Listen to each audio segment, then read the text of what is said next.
राम सिया राम जय जय राम। राम सिया राम जय जय राम। दोस्तों, आपका आपके अपने चैनल शांति गंगा पर स्वागत है। बागेश्वर बालाजी महाराज की जय। दोस्तों, यदि आप भी बागेश्वर बालाजी महाराज के भक्त हैं तो इस वीडियो को एक लाइक जरूर कीजिए। भारत में पेड़ पौधों को पूजे जाने की परंपरा सदियों से प्रचलन में है। पेड़ पौधे पूजनीय होते हैं। दोस्तों, ये बात तो प्राचीन काल जैसे सतयुग त्रेता युग में ही ईश्वर की लीलाओं के माध्यम से हमें ज्ञात हो गई थी। आज हम वैश्विक जलवायु परिवर्तन की समस्याओं से जूझ रहे हैं और कई तरह की संधियां कर पृथ्वी को प्रलय से बचाने के प्रयासों में जुटे हैं, पर हमारी भारतीय परंपरा तो सदियों से इनके संरक्षण के पक्ष में रही है। आज हम बात करेंगे इन्हीं पूजनीय पेड़ पौधों में से एक पौधा है आक या मदार का पौधा। यानी कि आज हम बात करेंगे मदार या आक के पौधे के महत्व की। इससे जुड़ा कौन सा ऐसा उपाय है जो हमारे जीवन को बदल सकता है। जी हाँ दोस्तों, आक का पौधा, आक या मदार का पौधा, जिसे आम बोलचाल की भाषा में आकड़ा का पेड़, अकौआ का पेड़ के नाम से भी जानते हैं। ये पौधा वैसे तो बड़ी ही आसानी से आपको रास्ते में चलते हुए नजर आ ही जाता है, परंतु जितना ये समानता हमें मिल जाता है उतना सामान्य है नहीं। आक के पौधे का हिंदू धर्म में खास महत्व है। दरअसल धार्मिक मान्यताएं कहती हैं दोस्तों कि इस पौधे में विघ्नहर्ता भगवान गणेश का वास है। शायद इसलिए इस पौधे के फूल भगवान शिव को बहुत ही प्रिय हैं, अत्यंत प्रिय हैं। आक के पौधे को यदि किसी शुभ दिन या शुभ मुहूर्त में देख लिया जाए तो यह घर परिवार में सुख समृद्धि और बरकत की सुगंध फैला देता है। दोस्तों, आकड़ा या आक के पौधे के अनगिनत फायदे हैं, क्योंकि ये धार्मिक होने के साथ साथ औषधीय गुण भी अपने साथ लिए हुए है।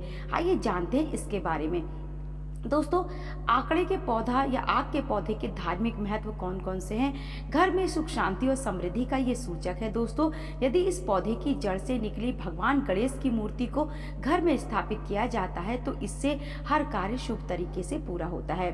शुभता का प्रतीक यह पौधा धन, वैभव और तरक्की को अपनी ओर आकर्षित करता है। इस पौधे को उत्तर दिशा में रखा जाना चाहिए मित्रों।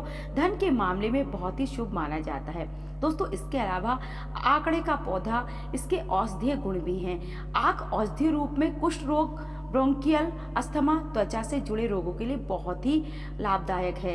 यानी कि यदि आपको इस तरह का कोई रोग है तो आप इसका औषधीय प्रयोग कर सकते हैं, इसका आप उपाय कर सकते हैं, इसको आप चिकित्सक की देखरेख में इसको प्रयोग कर सकते हैं और अपने रोग से मुक्त हो सकते हैं। आक की जड़ के जो छाल है, आक की जड़ का छाल और उसके चूर्ण से दस्त और पेचिश का इलाज किया जाता है। जोड़ों की समस्या से छुटकारा पाने के लिए आक के पत्तों को प्रभावित जगह पर बांधा जाता है, अर्थात जिस भी जोड़ पर आपको दर्द है वहां पर आकड़े का पौधा या आकड़े के पत्ते को वहां पर बांधा जाता है। बवासीर के लिए आक का दूध बहुत ही उपयोगी माना जाता है। इसके अलावा दोस्तों, दांत और मसूड़ों में तकलीफ होने पर आक का दूध बेहद लाभदायक है। इसके अलावा दोस्तों, आक के फायदे जानने के बाद अब मैं आपको बताऊंगी कि कुछ आवश्यक बातें कौन सी है जो आकड़े की जड़ के उपाय हैं, और या आप इसकी जड़ से आप कौन कौन से उपाय कर सकते हैं जिससे आपके जीवन में सुख शांति और समृद्धि आए। दोस्तों, गंभीर अनसुलझे रोगों तक को पकड़ने में ये सहायता करता है। इसके लिए रविवार के दिन पुष्य नक्षत्र में इसकी जड़ पर सिंदूर और गूगल की धूप दिखाएं। दोस्तों, ऐसे रोग होते हैं हमें कभी कभी जो डॉक्टरों की पकड़ में आते नहीं, यानी कि हम बहुत सारे इलाज कराते हैं लेकिन फिर भी समस्या क्या है, रोग क्या है, ये हमारे समझ में नहीं आता। तो इसके लिए आपको क्या करना है, इसके लिए आपको रविवार के दिन पुष्य नक्षत्र होना चाहिए। पुष्य नक्षत्र में इसकी जड़ पर सिंदूर और गूगल की धूप दिखाएं। फिर भगवान गणेश के मंत्र का 108 बार जाप कर रोगी के सिर पर 7 बार फेरें। इसके बाद शाम के समय इसे सुनसान जगह पर गाड़ दें। इसके कुछ समय बाद ही आप देखेंगे कि रोगी का रोग पकड़ में आ जाएगा। यानी कि अगर आपको लग रहा था अभी तक समस्या समझ में नहीं आ रही थी, वो पकड़ में रोग आ जाएगा। इसके अलावा दोस्तों, संतान सुख की प्राप्ति भी ये आकड़े का पौधा कराता है। इसके लिए यदि कोई महिला जिसके संतान नहीं है वह पीरियड्स के बाद आग की जड़ को अपनी कमर में अगले पीरियड्स आने तक बांध कर रखे। ऐसा करने से शीघ्र ही संतान सुख की प्राप्ति होती है दोस्तों। तो इस उपाय को भी बहुत से लोगों ने किया है और उसके चमत्कारिक प्रभाव लोगों ने देखे हैं। यदि आपको किसी समय लगे कि आपका भाग्य साथ नहीं दे रहा है, दोस्तों अक्सर हमारे साथ ऐसा होता है। हम बहुत कोशिश करते हैं, परिश्रम करते हैं, बार बार अवसर की तलाश करते हैं और हम बहुत मेहनत भी करते हैं इस अवसर के लिए, लेकिन फिर रेत की तरह वो अवसर हमारे हाथ से निकल जाता है। हम समझ ही नहीं पाते ऐसा हमारे साथ क्यों हो रहा है। दरअसल दोस्तों ये हमारे भाग्य की कमी होती है जिस वजह से ऐसा होता है। दोस्तों यदि आपको किसी समय भी ऐसा लगे कि भाग्य आपका साथ नहीं दे रहा है तो आप क्या करें, आग की जड़ को अभिमंत्रित करते हुए अपनी दाईं भुजा पर बांध लें। आग की थोड़ी सी जड़ ले लें, आप उसे अभिमंत्रित कर लें और अपनी दाईं भुजा पर बांध लें। बांधने के बाद भगवान गणेश के संकट नाशक स्तोत्र का पाठ करें। जल्द ही आपका भाग्य आपका साथ देने लगेगा। जी हाँ दोस्तों, बहुत ही चमत्कारिक ये उपाय है, आप इसे जरूर कीजिए। दोस्तों अगला उपाय है आग के जो फूल हैं उनसे किया जाएगा। आग के पुष्पों को रवि पुष्य योग में घर के मुख्य द्वार पर लगाएं। ऐसे करने से सभी तरह की नकारात्मक शक्तियां और भूत प्रेत, बुरी नजर, तंत्र मंत्र के बुरी प्रभाव घर से हमेशा दूर रहेंगे। आग का पेड़, आग का पुष्प ला सकते हैं, आग का पौधा ला सकते हैं छोटा सा, और उसे रवि पुष्य योग में घर के मुख्य द्वार पर आपको लगा देना चाहिए। किसी व्यक्ति पर यदि तंत्र मंत्र का दुष्प्रभाव दिखाई पड़ रहा है तो आग का टुकड़ा अभिमंत्रित करते हुए उसे उसकी कमर में बांध दें। आंकड़े का थोड़ा सा लकड़ी का टुकड़ा लें और उसे उसकी कमर में बांध दें। इस तरह उस पर प्रभावी सभी तरह के तंत्र मंत्र दूर हो जाएंगे। दोस्तों ध्यान रखें कि इस प्रयोग को करते समय इसे आंखों से दूर रखें, क्योंकि दोस्तों ये इसका जो दूध निकलता है या इसका जो रस होता है वो आंखों पर नहीं लगना चाहिए। इस बात का आपको विशेष ध्यान रखना है। तो आपको इसे आंख से दूर रखना है। यदि आग का दूध आंख में चला जाए तो इससे आंखों की रोशनी भी जा सकती है दोस्तों, और इसके अत्यधिक सेवन करने की भी सख्त मनाही है। यानी कि यदि किसी भी वजह से आप इसका सेवन करते हैं, इसके किसी भी भाग को आप खाते हैं, सेवन करते हैं इसका, तो ये ज़्यादा नहीं करना चाहिए क्योंकि इससे स्वास्थ्य खराब हो जाता है।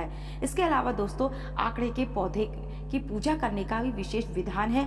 सफेद आंकड़े को आग की दुर्लभ प्रजाति माना जाता है। इसकी जड़ में भगवान गणेश की आकृति उभर कर आती है। इसके लिए सर्वप्रथम सफेद आंकड़े को पानी में निकालें। कुछ समय बाद इसमें भगवान गणेश की आकृति दिखने लगेगी। यानी कि आप क्या करें, सफेद आंकड़े की जड़ लाएं, उसे थोड़े दिन तक पानी में रख दें और आप देखेंगे कि उसमें से भगवान गणेश की आकृति दिखने लगेगी। दोस्तों इसके बाद जो श्वेत अर्क है यानी श्वेतार्क है, यानी कि जो सफ़ेद वाला ये आंकड़े का पौधा होता है, उसे गणेश जी को घर के मंदिर में लाल कपड़े में स्थापित करें। यानी कि जिस जड़ से वो गणेश जी की जो मूर्ति निकली है या आकृति निकली है उसे आप लाल कपड़े में स्थापित कर दें अपने घर के मंदिर में।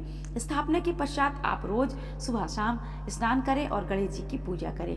नियमित रूप से लाल चंदन, चावल, लाल फूल, सिंदूर आदि गणेश जी को उस आंकड़े की जड़ से निर्मित गणेश जी को अर्पित करते रहें। घी का दीपक और धूप दीप रोज जलाएं। भोग में फल और लड्डू का भोग लगाते रहें। साथ ही गणेश जी के मंत्र का जाप करें। कौन सा मंत्र?